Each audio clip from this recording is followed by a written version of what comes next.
Hi everyone. Hope you can uh, hear me. And thank you very much for joining with us today for the third session. Today we're going to concentrate on compute and networking area. So I think we last one, the second session, we created virtual machine, and I demonstrated a few other things as well. So today we're going to be concentrating on compute and networking area. So the first time when we create a compute resource in Azure perspective. So when we created a compute resource or virtual machine in Azure, we have not created any network. But today we're going to create a network and connect virtual machine to the network. So through that, by doing so, we're going to demonstrate both networking and also computing area as well. So today session we're going to be talking about compute types, compare compute types, contain instances, virtual machines and functions mainly, but mainly concentrating on virtual machines and networking area. So let's look at virtual machine that we created last time. I'm gonna take you through the virtual machine that we created, if you remember. And then what we did was we connected through RDP session, right? So I demonstrated last time creating a VM. I'm going to create this one here. I'm going to connect through RDP or remote desktop protocol. I'll show you a couple of things here. Now I'm going to connect to the virtual machine through RDP, and then you can see we can straight away connect it to virtual machine that we created. All right, so let's wait a couple of minutes, and then you can see we are connecting to the virtual machine, right? So here we are. So we have connected, and then you can see this particular virtual machine. So last time we had some issues connecting to the virtual machine, especially due to the credentials, but now all good, we are connected. One more thing to remember: whenever you create a virtual machine in Azure, you don't have to worry about internet connectivity. By default, Azure provides us internet connectivity whenever we created virtual machine. You don't have to write any routing or any other routing rules to do that, because by default Microsoft Azure virtual machines are configured to access internet, that we know. Another thing that I would like to show you is if you go to network settings, you would see network security group NSG, which has number of rules out there. So here you can see inbound and outbound port rules, where we have created RDP or remote desktop protocol access as inbound rule. So that's why we can access our computer without any problem. But for some, I mean, if we delete this rule or if we disable this rule, we will not be able to access this one as well. So what we will do is today we're going to install a feature as a web server. So we're going to install this one, role-based installation, and then I'm going to be installing web server here. So by doing that, we can configure this server or 2025 server as web server, right? So when you do that, we can access web service from internet. I'll show you a couple of things here. So once we started, it will install www service or IaaS service. So once this is completed, this server will function as a web server, right? So we'll wait a couple of minutes until this is completed. It won't take much time, only few seconds, right? So it's a latest server, guys. It's again, if you see this function win version, it's nice to see that Microsoft has just released 2025 server, and then we are using this one, right? Microsoft Windows Server 24H2, so 2022 second half release, Windows Server 2025 Data Center Azure edition. It's quite a new operating system, right? So if you're interested in Microsoft operating systems, so we will wait a couple of minutes, and then you could see once this is completed, our default web service or default web server is up, right? So just wait couple of minutes, and when this is completed, we should be able to see our local host, right? So that is where local machine is connecting here. Still is being installed, right? So while this is installed, I would like to show you this particular resource group that we created earlier, right? So if you go to this particular resource group, you would see all these resources are created as a part of virtual server deployment, right? So we have not configured any of these components individually, but what we did was we just created virtual machine. As a part of virtual machine creation, you can see IP address, network security group, virtual network, and also network interface card and operating system disks being created, right? So that is remember this, and the next step is I will demonstrate you how to configure network and then later connect network to virtual machine, right? So it seems, yeah, so you can see now our web server is installed. So if you want to install something else, you can do that as well. So as a part of this installation, you can see if you go to Files Explorer,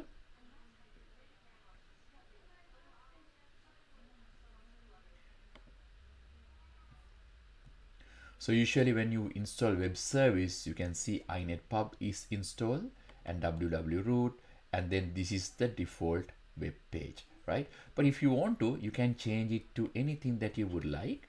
Let's say this random site, let's say something like this. Just type a random random site. So I'm gonna right click here and save as, let's say I'm gonna install directly this under C drive, inetpub, www-root, and then let's say index.html.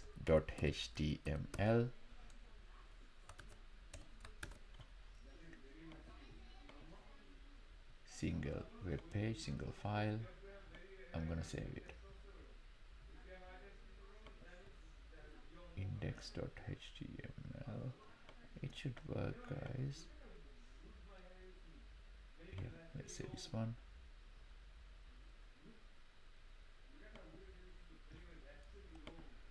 Sorry. Single file should do index. Okay, that's fine. I'm gonna save it. Right.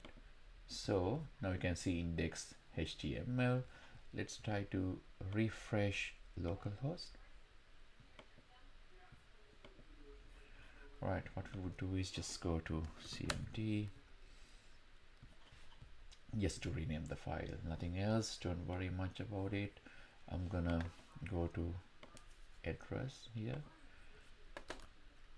I'm gonna go to cd/cd and yeah, so index.mhtml, I'm gonna rename index.html to index.html. I think it should work.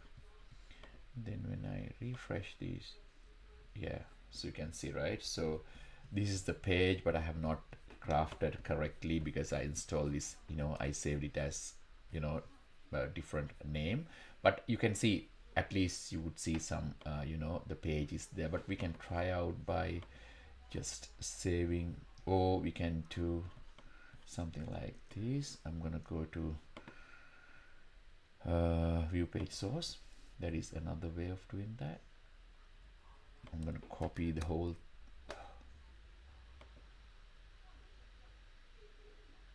yeah, I'm gonna copy, I think it's stuck, yeah, I'm gonna copy whole thing, and then I'm gonna go to here, index, I'm gonna open it up in Notepad, just save it.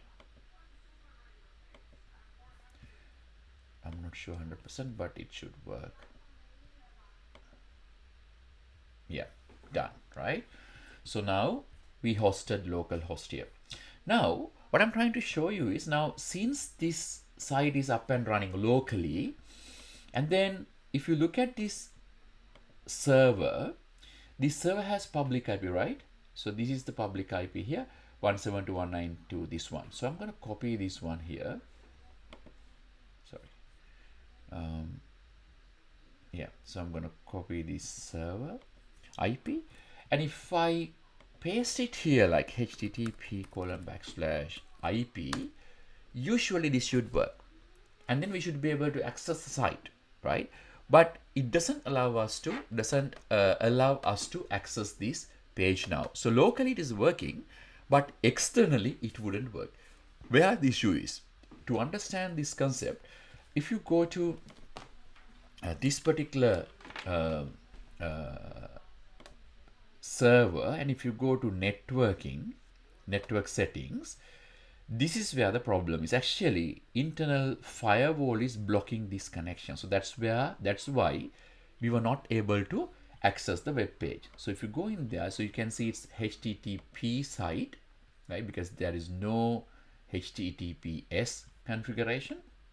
So excuse me, what we can do is we can create an inbound rule to access HTTP. So you can see source any, destination is any, and then destination services, you can see HTTP. So you can see accordingly everything is configured. So we can say access web page. So when you do that, and when you configure inbound rules allowing port 80 traffic, now you can see we should be able to access the IP address. So then we have configured from the network security groups internal requests to be allowed. So when you go there, and if I refresh now, we should be able to access the site. So I hope you are clear about what we have done so far, right? So what we did was we have already created web virtual machine or virtual server previous session. So if you have not seen it, just go and have a look on AZ-900 session 2. So there we demonstrated building a server, and today what we did was we configured it as a web server, and also we hosted the page, single page, randomly taken one. Don't worry about this particular page. So what I did was I got the web page and hosted in the server. We tested internally. Internally it was working, but when you try to access the server externally, it wouldn't work. Why? Because built-in filtering system, which is NSC, Network Security Group, built into the network, was blocking port 80. So then what I did was I demonstrated creating inbound rule to allow this traffic to access our web service. Now it was working with the external link. So I hope you understand. The second party today is we would like to create a network, virtual network. So if you go to virtual net again to the resource group, you would see this network is created as a part of virtual machine creation process. But when you're deploying or creating or designing something on Azure, first we need to create a network. Then only you can create a virtual machine and connect to it, right? So let's see how we can do that. So I'm going to go to networks, virtual networks. Those are actually something similar to physical networks we can create. Now you can see there are two virtual machines created, and as a part of this virtual machine creation, there are two virtual networks created as well. So I'm going to create a virtual network now. When you're creating virtual network, you can configure IP range. So same as we are designing virtual network in local environment. So what I'm going to do is AZ-900 demo with VM. So let's say this is the one, and I'm not going to change anything. And then I can configure the security configuration as well. Those are actually advanced topics we are not covering under AZ-900. And Azure Bastion is another secure way of accessing virtual machines hosted in Azure other than RDP or SSH connectivity. So if you configure RDP connectivity from external to internal, it's not very secure method to allow access from external world, because it is not a it will be open to whole world. And then if you go to IP addresses, there you can configure IP range of the network. So once you create IP range for the network, later you can create subnets to uh, divide or break into further smaller network segments within Azure. So for example, this one 10.000/16 class B network with 65,536 addresses, and out of which you can create and add more subnets here. So if I want to add another subnet, I can say I can create one by adding another subnet. So we need to wait until the subnet creation is loaded. And also if you want, you can create subnets later as well. So here I'm going to say subnet subnet purpose default, and then I can specify 1.0. That's fine. Then I can create one. So here you can see second subnet is created. First subnet is 10.00/24. The other one is 10.01.0/24. So likewise we can keep on adding subnets there as well. I'm going to create this network. So once the validation is completed, we can create a virtual network. So once you create the virtual network, it is ready to connect other virtual machines as well.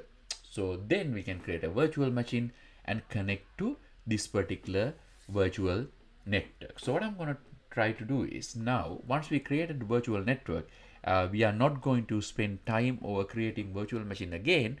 What we would do is we will use existing virtual machine to connect with this newly created virtual network, right?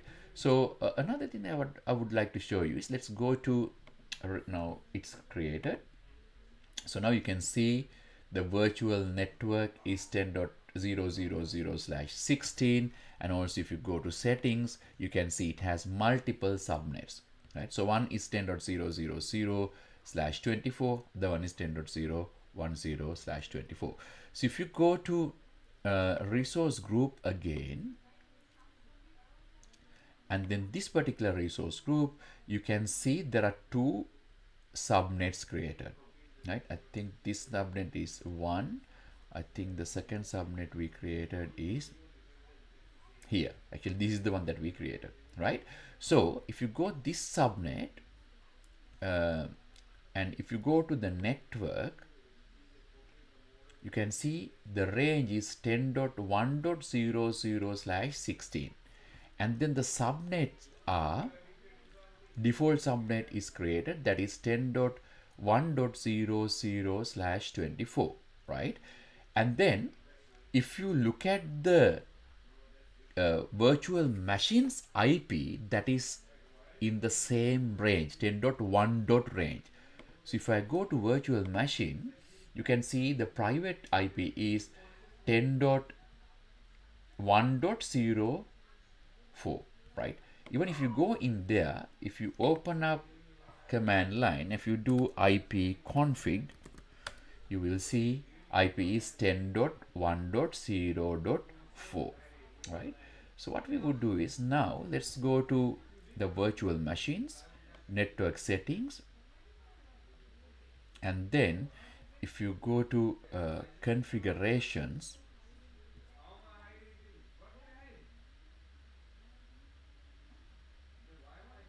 right? So you can see this is the subnet, guys. This is the subnet, right?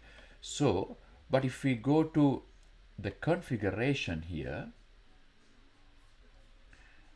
and then this is the public IP address as well. So if you want to, we can change public IP address using this method as well, right? So let's go to this is the virtual network, right? So you can see this one as well, and then a 10.1. is the address space as well. So let's go to connected device.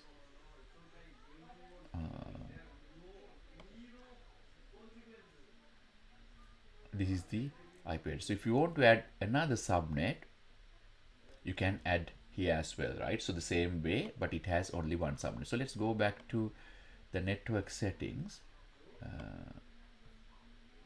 Right, so what I'm going to do is I'm going to detach network, sorry, attach network interface. Right, so because virtual machine is running, I was trying to connect here. Let's go to the resource group here. This one I'll show you, because this one is deallocated one, meaning a virtual machine is not running currently. So if I go to network settings, I should be able to change it. Right, detach virtual network. So sorry.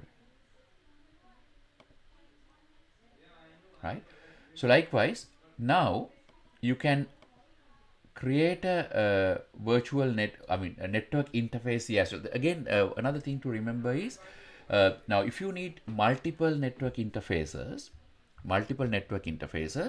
you should, the virtual machine should support multiple interfaces. If not, it wouldn't allow you to create one, because usually if you create virtual machine in any other hypervisors or something like that, you can add virtual networks as you wish.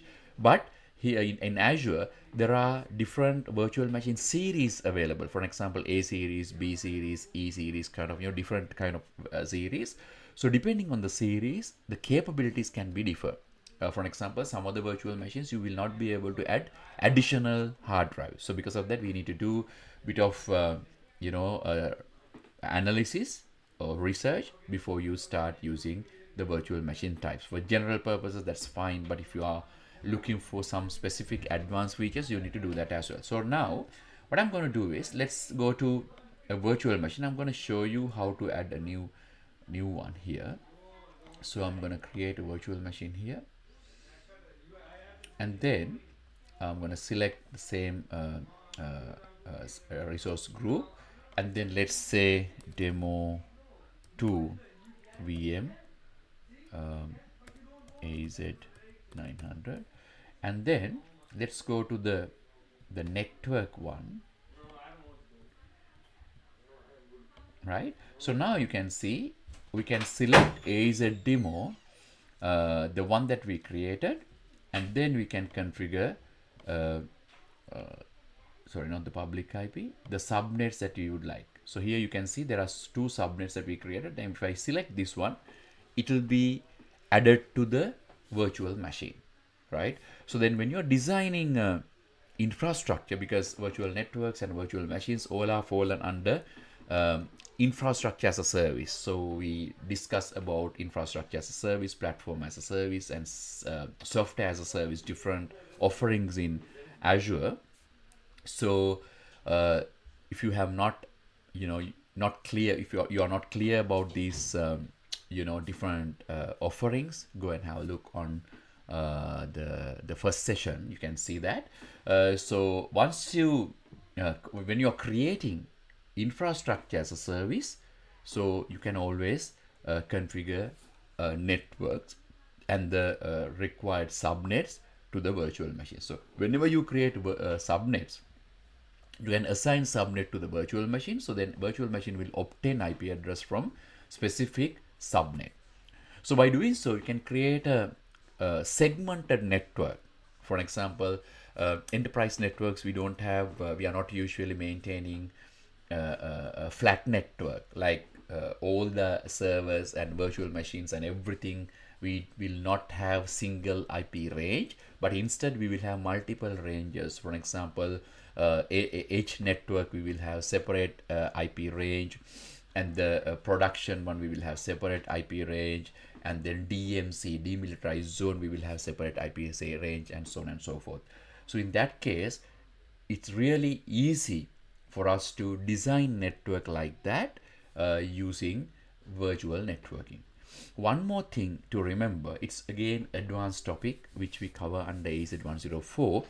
you can even interconnect two virtual networks together. Only thing is these two networks shouldn't be in the same IP range. So if that's the case, you can connect two networks, even the networks are created in two different regions. Still you can interconnect networks. And also if you would like to, you can connect virtual network and a physical network as well. So for an example, let's say you have your on-premises infrastructure network and you want to connect this virtual servers that are created on Azure, you can connect it as well. So it's pretty easy to connect, manage, and there is huge flexibility that we wanna. If you want to use it, you can use that as well. So again, if you want to use a network filtering device like Firewall, so you can use either on-premises Firewall to filter the traffic, or if you would like to have Azure distributed distributed firewall, and then you can filter entire on-prem and Azure traffic as well. So you have a lot of flexibility depending on the design that you want to achieve, right? So I hope you understand. And then if you have any questions, please put it in the comment section.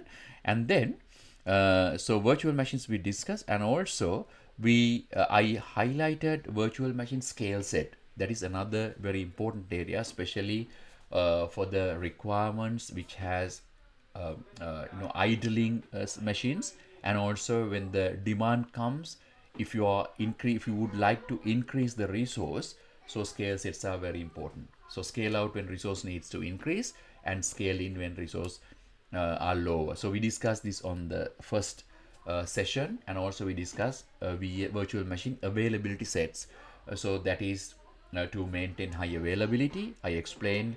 So usually when you create a storage accounts or a resource, it will create actually 3 copies in the same server. But if you'd like to distribute it like virtual machine availability set, then you can distribute across 4 domains and update domains. I explained the difference between 4 domains and update domains on the last week. Right, and then we discussed VMs, and also Azure supports containerized services. So that is another area where Azure containers provide lightweight virtualized environment that does not require operating system management and can respond to changes on demand. This is very important, especially for the DevOps engineers. So Azure is not only for infrastructure engineers, but also develop and operations engineers or DevOps engineers.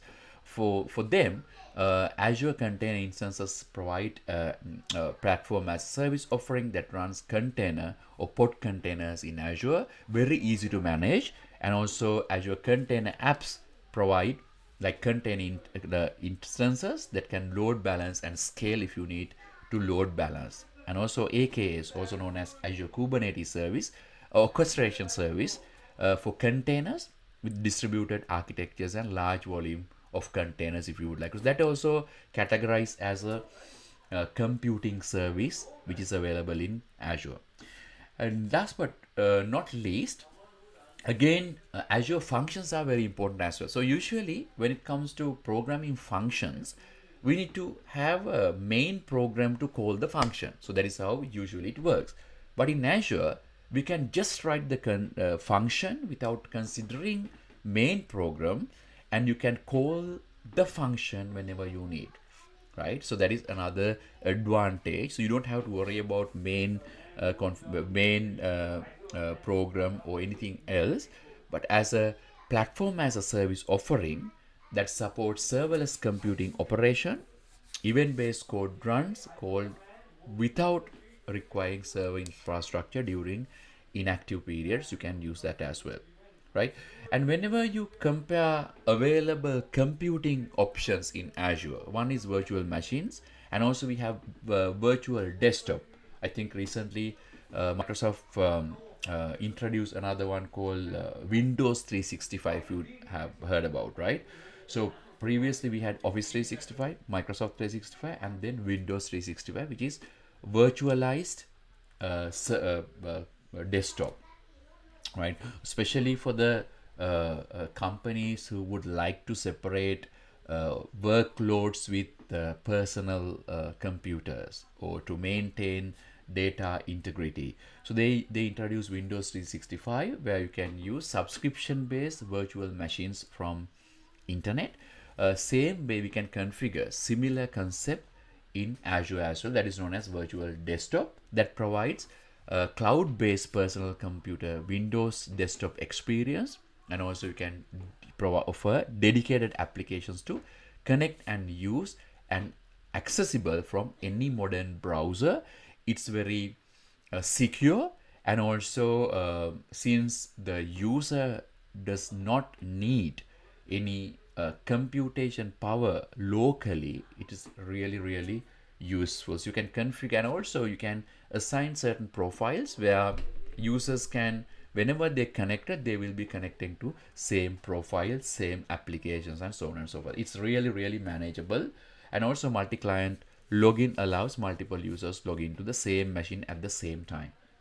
So these are the three computing options that are available in Azure: virtual machines, containers, and virtual desktops. So virtual machines can have their own operating system, whereas containers does not have its own operating system, but it uses host operating system, right? So mainly the developers are interested, and they are using heavily a host operating system. And another important service in Azure is app services, right? It is very highly recommended for DevOps engineers, and they are enjoying this a lot. So Azure App Services is fully managed platform to build, deploy, and scale web apps and APIs quickly. And it works with range of programming languages, including .NET, .NET Core, Node.js, Java, Python, and PHP. So then usually programmers would like to use the programming language they are interested in. So they don't have to worry, because it's not only .NET, but it supports range of services. It's again platform as a service offering with enterprise grade performance, security, and compliance requirement. I'll show you how to create Azure web app, and it has lots and lots of features in it. So I'm going to go to app services here. Then again, mainly the creation is pretty similar. So I'm going to go to web app. So there are a few other options out there as well, guys. So I'm going to just go back and show you very quickly. So there are options with web apps, static web app that you want to create. Web app is with database, WordPress, or app service. There are so many, but I'm just going to create a simple web app to show you a couple of options. And then I'm going to create a web app like AZ-900 demo, and then it gives you a unique URL. So you don't have to worry about configuring web service or anything like that, because it's automatically created. So you can configure its code or container, and also you can select which stack that you would like to use in this case, right? So and then it would show you the pricing plan and so on and so forth. And then you can configure the database if you would like to. And I'm going to quickly create this one to show you available options. So especially we know nowadays programmers or DevOps engineers are using CI/CD pipelines, right? Continuous integration and continuous deployment. So these kind of scenarios, CI/CD pipelines are built in app service. And also you can scale Azure web apps vertically and horizontally. And also you can start, let's say you have an idea to develop a web application, and there are specific SKUs, meaning stock keeping units, that you can use to start your web application for free initially. And as you go on, whenever you get more and more demand for the web app, you can scale up slowly all the way up to a huge distributed until the web application. So I'll show you how it works. Now it's being done now. You can see again, it's a good idea to look at notification window to see what is the status of your deployment, and it shows deployment in progress.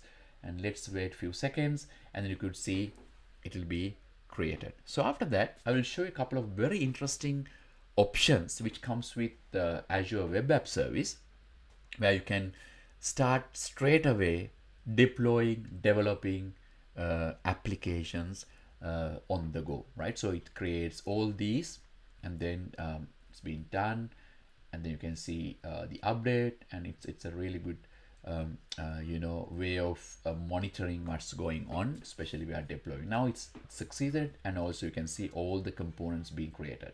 And then if you go to resource, it will take us to Azure App Service, right? And the good thing is, again, it has got a default domain directly available. So what I'm going to do is I'll show you whenever, even before we start, right? So if I go in there, it's created. You can see web app is running and waiting for your content. You can start from there, because otherwise, if you are a DevOps engineer, you will have to work a lot in order to get up to this level, right? To build infrastructure, a lot of configurations, running and configuring the web service and all that, right? So now everything is created, and even domain name.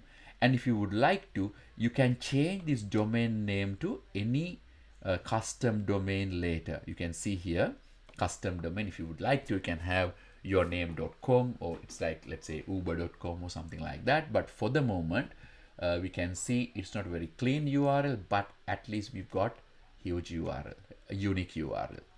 All right, so let's go back again to overview. So here you can see the size of the web application, or SKU, stock keeping unit of the web application. So let's wait a couple of seconds. My internet is good, but I'm not sure why this is taking much time.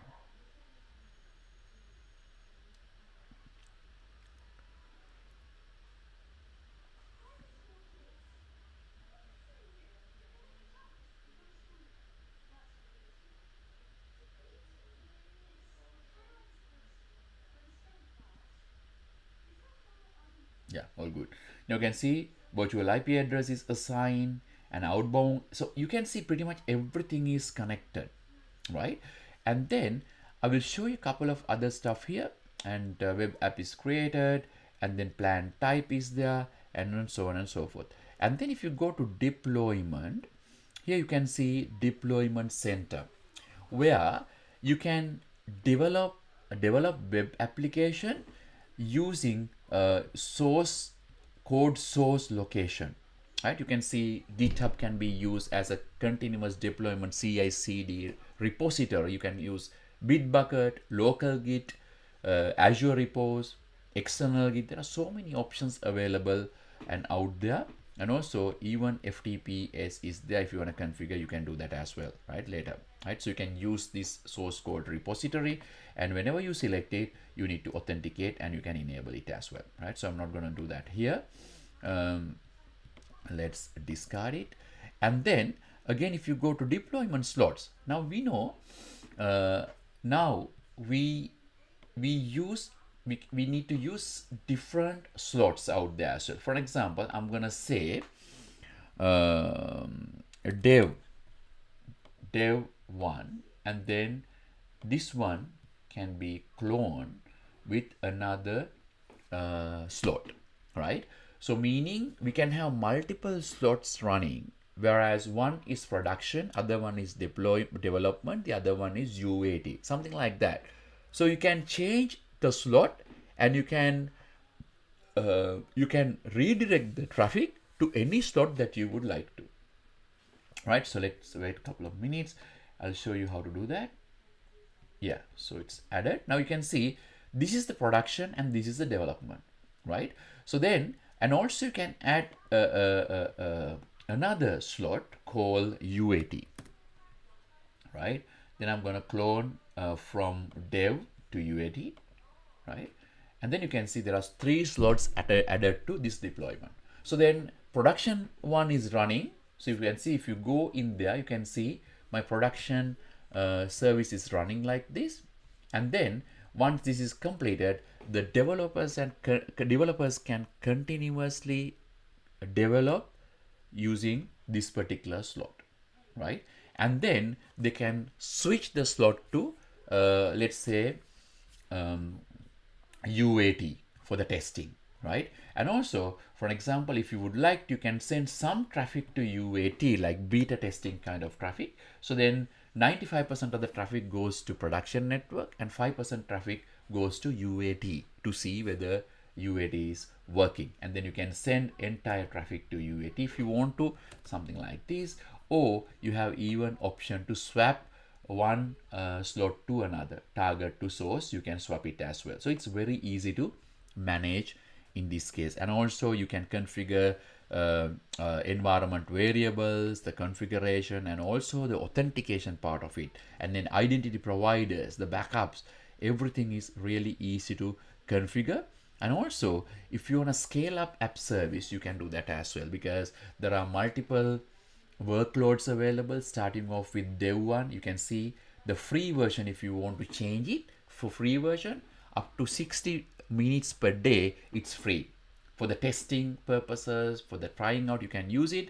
And then once you are happy with that, then you can upgrade it to shared D1 plan, which you will get 240 minutes per day computing, and it comes with 1 GB memory, 1 GB remote storage, and then you're only paying 0.24 per hour per month. It's about $17 US AUD, Australian dollars. It's very affordable. And then likewise, you can upgrade, up like this, scale up. And also, if you want, you can scale out, you can do that as well here. Right? So you can, from existing plan to, you can scale out to other respective plan. Right? So you can scale out, you can configure the scale out method, and you can do that. And also, when the best part is, you can do load testing for the particular web application to see how it performs and all that. And then it comes with total monitoring, alerting, and also application insights, how the requests and responses are working with the web applications. Usually, in order to get all these set of features, it's not that easy to configure and setting up infrastructure and so on and so forth. But when you're using web app service, it comes as a part of web app service. So I hope you understand. So since it's a kind of a, basic AZ-900 covers only basic areas of it, introductory one. So I'm not going to go through very technical information, but still it gives you a lot of flexibility to work on especially projects and app deployment.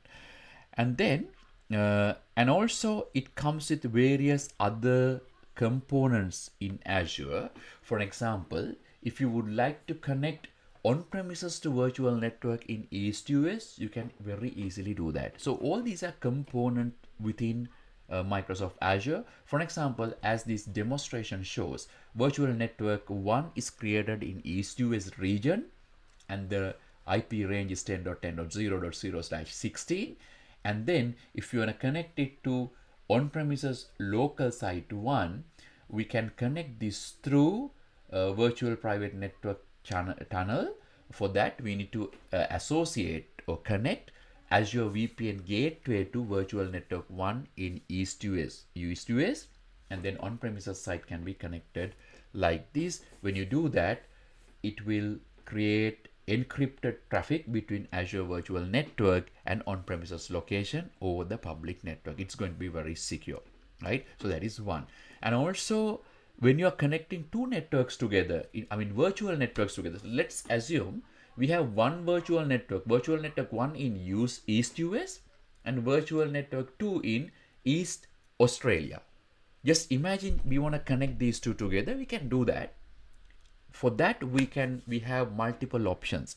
One is always possible option is Azure VPN gateway associating to each virtual network, and you can interconnect these two together. The other one is also we can use network peering. Network peering is Microsoft given option where you can connect one virtual network to another virtual network irrespective of the region. So it can be two regions or single region, that doesn't matter. You can connect it, but the traffic goes through Microsoft backbone. So because of that, traffic will not be encrypted, but it is virtually isolated. I hope you understand, right? So when you are running virtual machines on your physical server, and when you're communicating with two virtual machines, the communication channel goes through virtually isolated path. So same way Microsoft uses Microsoft Backbone to connect when you're configuring peering. So I hope you understand. And then Azure Network Services, ExpressRoute is another one. So it's extend on-premises network into Azure over private connection that is facilitated by connectivity provider. So usually we need to get it from internet service provider. So usually they use MPLS protocol to offer this solution. So it's very fast, especially if you need fast service between Microsoft Azure to customer network. We can use this one, but having said that, we need to use internet service provider connectivity in order to do that. The next thing is, now when you're talking about infrastructure as a service, DNS plays a major role. So how are we going to configure DNS? In Azure, there are two major types of DNS configurations. One is public DNS, the other one is private DNS. Same way we are using DNS for our purposes, right? So public DNS is how are you going to resolve public DNS queries. For example, we can use, let's say, Kushantha.com, right? So then if you get a domain name from GoDaddy or any domain service provider, we can configure Azure name services to redirect to Azure. So now, for example, let's say I'm going to go and search here DNS, and then here you can see DNS zones. So DNS zones are actually public DNS configurations. So these are actually domains hosting service. It's the actual domain hosting service. If I click on this one, I can configure the name. Let's say Kushantha.com. Sorry. So, and then if you want to, you can configure DNS editing here, or zone editor is here, or you can upload DNS zone file. I'm not going to do that now. I'm going to create this one to show you how it works. So once you create it, this is actually DNS hosting service, public DNS hosting service. Once you submitted, it will create public DNS service here, and then it would give us name services. So what we want to do is go to Kushantha.com hosting service. It can be, let's say, GoDaddy for an example, and there you need to configure name servers to Azure. So just go to GoDaddy and then go to Kushantha.com, and you need to configure name servers. So then what will happen is, if somebody type Kushantha.com in the browser, whenever query comes to GoDaddy for an example, they will redirect DNS traffic to Azure, because Azure name servers are given here. And then if you go to DNS management, there you can configure record sets. For example, we know A records, C records, C names, MX records, and so on and so forth. Any record can be created, but you need to configure the route or DNS resolving from GoDaddy or whoever hosting Kushantha.com to be redirect the traffic to Azure. So this is the public hosting. So I hope you understand. So pointer records, TXT records, server records, service records, everything can be configured here. This is basically DNS hosting service, and also it supports DNSSEC, which is secure DNS, and also you can monitor DNS traffic and so on and so forth. That is the public DNS. The other one is private DNS. Yeah, private DNS. So this is actually within the infrastructure how to provide the service within the internal infrastructure. So we know we usually use as a local.domain or domain.local, so to create the traffic. So let's do that. I'm going to create a similar kind of a name. Let's say we are running abc.com or contoso.com. So I'm going to use let's say contoso.com, which is Microsoft owned a hypothetical company. So I'm going to create just a private DNS editor is here. I'm not going to do that. And virtual network links can be configured now, but I'm not going to do that now. I'm going to connect this one here. So once we now validation is passed, so I hope you understand the difference between public DNS and private DNS, right? So public DNS is we are hosting DNS services and then we deal with external DNS queries. But local DNS is not like that. We are configuring local DNS service to resolve within the local infrastructure. That is how it works, right? So it's being created. Let's wait a couple of minutes until this loads up. And then what we would do is, let's try to connect this DNS service on the server that we are working here. All right, so I'm gonna go in there. And always, as I said before, pay your attention here, deployment in progress. And even if there is an error, it's really easy to troubleshoot if you keep your eye on the notification window. I'm going to go through resources, and you can see now it's done. And here they have not given any name servers because it's a local network, right? Then I'm going to go to settings, DNS management. If you go to record sets, so you can see it's created here. So what I'm going to do is I'm going to add one, right? So here you can see A records and everything can be connected here. So I'm going to go into overview, right? So you can see here all the information given here, and then DNS record set, and also you can connect virtual network links, right? So what I'm going to do is I'm going to add a virtual network link, right? I'm going to say AZ private DNS, and then I'm gonna use this one, and then I'm gonna select the virtual network. So here we created demo VNet. I think this is the one. Yeah, no, this one. Sorry, this one is the great. And I'm gonna enable auto registration. So when you do that, the computer which is connected to the this particular virtual network will be automatically updating in the DNS. You can see that, right? So I'm gonna create it, and then once we create it, and if I go to DNS record sets, once this is completed, so if you go to record set, still you can see only 2 records there, right? So only at record, only this state of authority SOA record is there. But when this is completed, you can see the computer that we have already created, the entry will automatically be updated in the DNS. So I hope you understand, right? So let's wait a couple of minutes. It shouldn't take longer.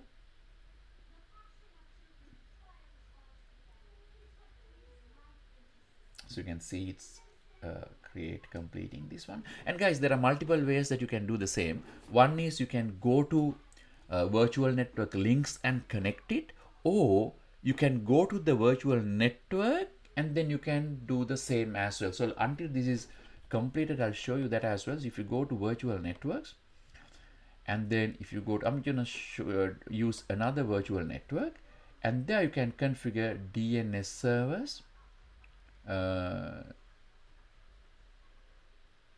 Yeah, so you can Azure provided. So if you go in there, yeah, you can not this one,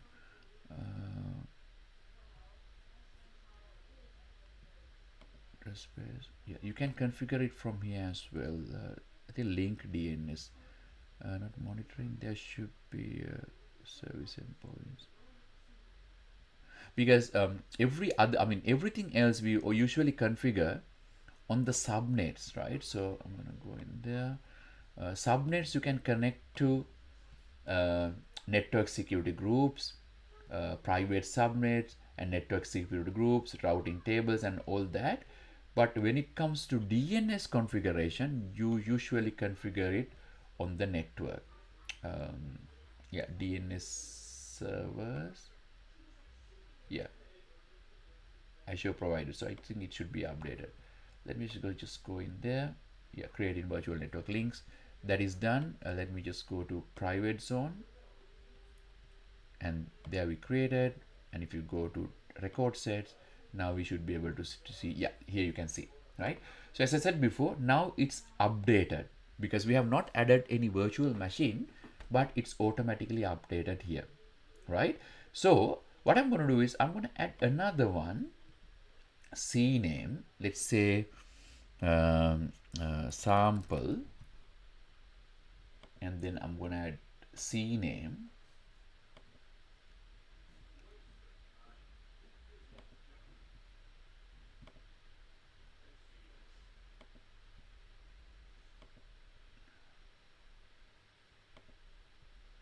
CNAME, sorry, let's add a record. IP address is 10.1.0.4, right? So this is the IP address. So I'm going to add this one, sample.contoso.com. So I'm going to add it, right? And then let's go to this machine and let's see.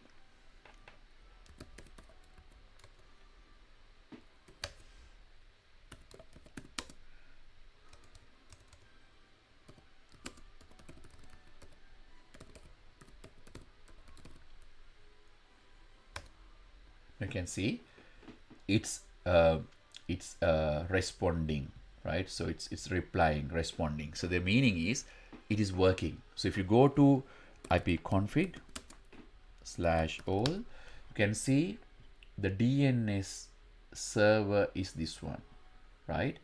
So because it's built in configuration, you don't have to do anything. When you connect the network to the DNS server, it works, right? It works with that. So if you go into the host name is this one, AZ-900 Syscare. So I'm gonna copy this one, and if you try to .contoso.com, that also contoso.com, sorry, you need to do ping.